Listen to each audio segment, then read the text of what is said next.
So, should you consider investing in ratified whiskies? There are those who prefer not to acknowledge whiskey as an investment, but there's no doubt that money is in the mind of whiskey collectors. Rare Scotch whiskey has been called liquid gold. These days, it is much more than that. Last month, that is February of this year, 2023, a very limited edition single cask bottle of the Macallan sold at auction for $250,000, three times its top guide price. That's $10,000 per dram of whiskey, five times its equivalent by weight in gold. Even if prices sound astronomical, it remains relatively a small market.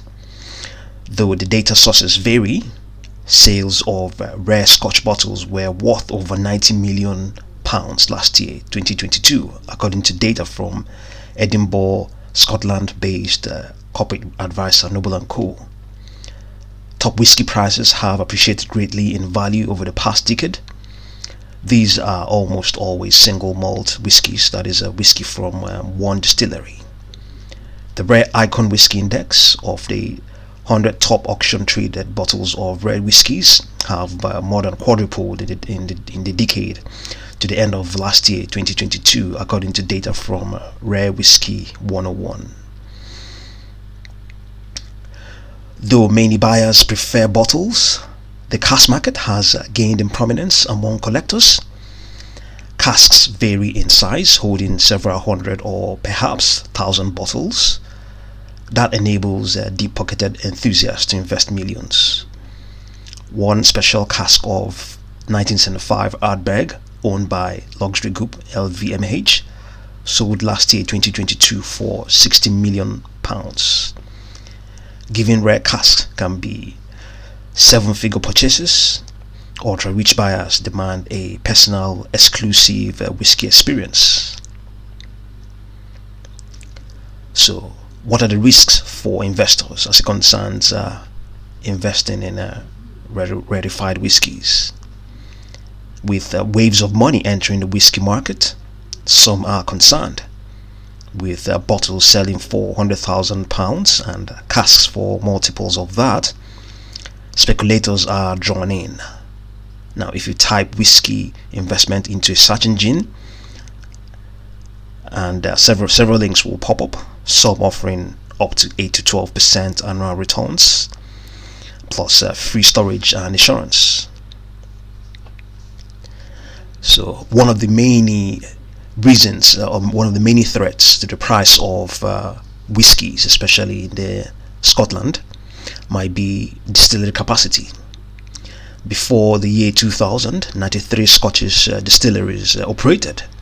Since then, another 42 have opened, another 59 are planned, including one at Campbelltown. Campbelltown is an important center for Scotch whiskey. Scotch whiskey is Scottish whiskey.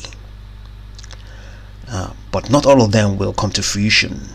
Moreover, any new make spirit, that is the distillate from early stages of production, requires over 3 years of aging before it qualifies as Scotch, and much longer to achieve age status, as you can clearly imagine. Some distilleries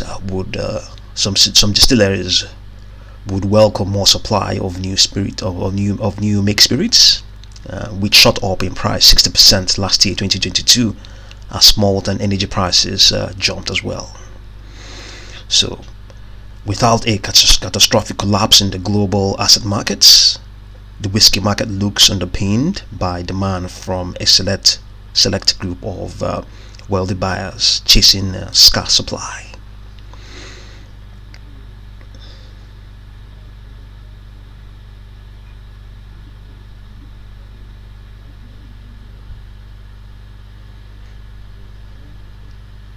So, sometime recently, an individual who found a cask of Glengrant from 1949 for his Taiwanese client, and that it turns out to be that 1949 also turns out to be the year Chinese nationalists fled mainland China to establish Hong Kong and Taiwan, or fled mainland China to Taiwan.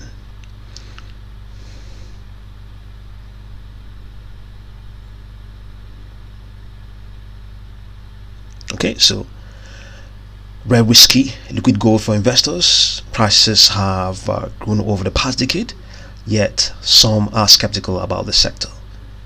See what you make of all of these, and thank you very much for watching this video.